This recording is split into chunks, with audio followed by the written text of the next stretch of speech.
I know what some of you guys are thinking about me talking about RE9 predictions and wish lists way before the RE4 Remake DLC, which makes me look like a bag chaser or even just quick to get to the RE9 stuff before anyone else. The thing is that I've been talking about 9 even before the RE4 Remake came out, and a lot of us last year were talking about 4 Remake before the RE8 DLC came out. So I'm going to keep it that way and talk about some things that we can discuss about within this wish list. And I will talk about the recent rumor that just surfaced. So I will get into the rumor first and then the wish list. Plus, I wanted to do one for a while and I might even do multiple videos. But before we get into this, be sure to leave a like to get this video into the algorithm, and subscribe if you want to stay updated on the latest RE news and whatever content I proceed to upload. And now, let's get into it. So what this rumor is about is the release date of RE9. The person who talked about the release date is well known and is a very polarizing figure in the RE community. Well, it's not really polarizing since I don't think much people care about him, but this is what the article says. Insiders suggest Resident Evil 9 is releasing in 2025. Resident Evil 9 might only be 2 years away, starting a new chapter in the series as we move on from the winters. On the Snitchers Discord, one community member asked prominent horror leaker Dusk Gollum if they know when Resident Evil 9 is launching, to which they replied, 2025, I'll say that much, though it will probably be announced next year.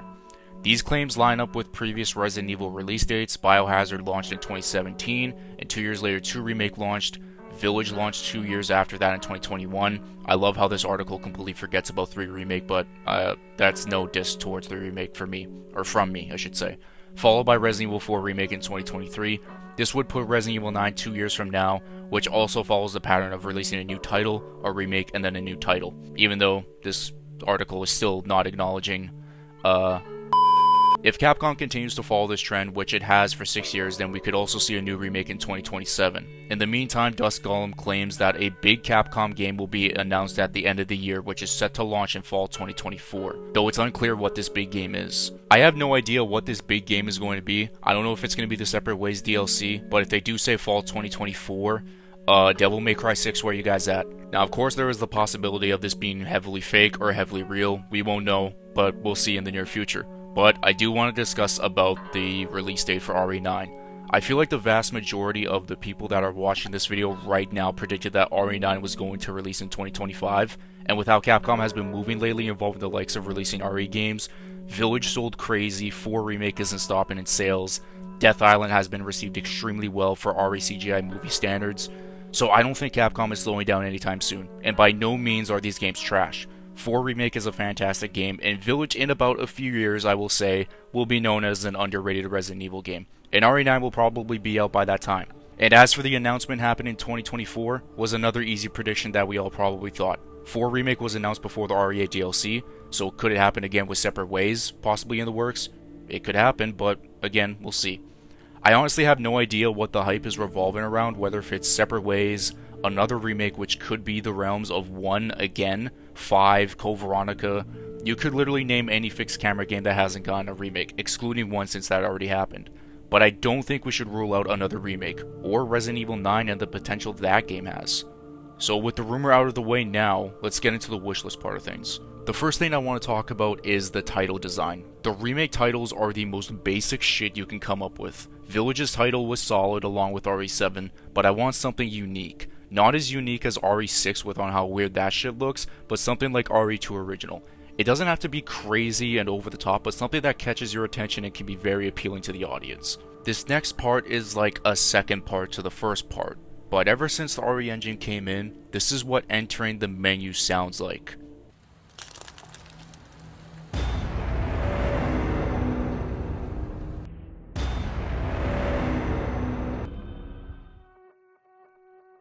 And this is what it was back then. Resident Evil 4. Resident Evil 5. Resident Evil 2. Resident Evil. I want something like that again. Please bring whoever voiced that stuff back then, and what's funny is that they ended up doing that in RE Death Island, if you ended up watching one of the few trailers. So if you can do that with RE9, that would be very appreciated. Next up is the camera. A lot of people want first and third person to be in one game off launch, and I agree with that. Third person primarily because that's my favorite, but if you can mix in both, that would be very cool. Since they obviously did that with Village, but if it's just one camera, third person pretty please. Now this one might get me some heat, and no one is really talking about it, but I want the stakes and the tension to be at its peak. What do I mean exactly by that? You might not like this. The protagonists of Resident Evil have evolved rapidly right before our eyes, and dare I say at this point they're like superheroes. But I don't want that in this game. I'm not necessarily saying I want someone to die, but I want this feeling where it's like they're human and can only do so much, even though they've probably had that a shit ton of times in these games. We know the fate of Chris Redfield in the RE8 DLC. He's alive and fine. As for Jill, Leon, Claire, Ada, and so many other characters, their fates are unknown, and I want something that'll make me be on the edge of my seat rather than just walking out of it completely fine, like it's another day in the office. I want them to walk out of it with something they can't forget about, whether if they lose someone, having to take a massive risk, and suffering crazy trauma that makes them question if they want to do this anymore, or you know what, I might as well say it, even if one of them dies. It'll be shocking to see if that ever happens. Now as for the main villains or the main antagonist, ever since Albert Wesker died, the main villains didn't really have that impact like he did, and dare I say the villains have been underwhelming. Not the Baker family by any means, they were great and I love their story. They were victims of bioterrorism. From Derek Simmons, Mother Miranda, and Evelyn, they all kinda seemed forgettable.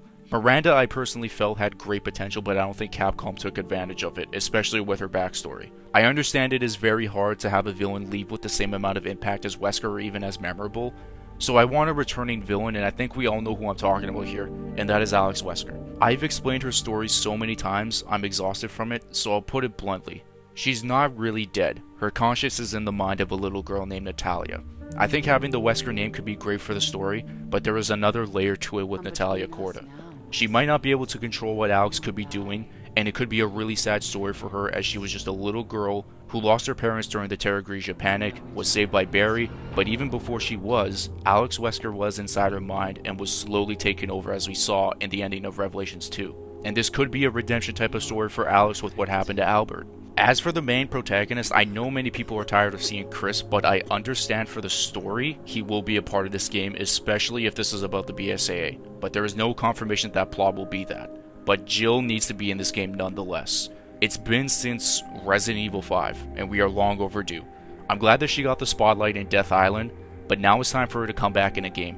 And I think that movie was a great momentum swing for that. As for people like Leon, Claire, and Ada, I honestly have no idea where they would fit into this. The most likely person I can see that won't be in this is actually Leon. Claire I can understand if she could help her brother, and Jill, since TerraSave and the BSA are strong allies. For Leon, I don't know where he could fit since he might be doing his own thing in the DSO, or is doing something with someone else aside from the BSA plot. But if he is in the mix, then I'll gladly take it.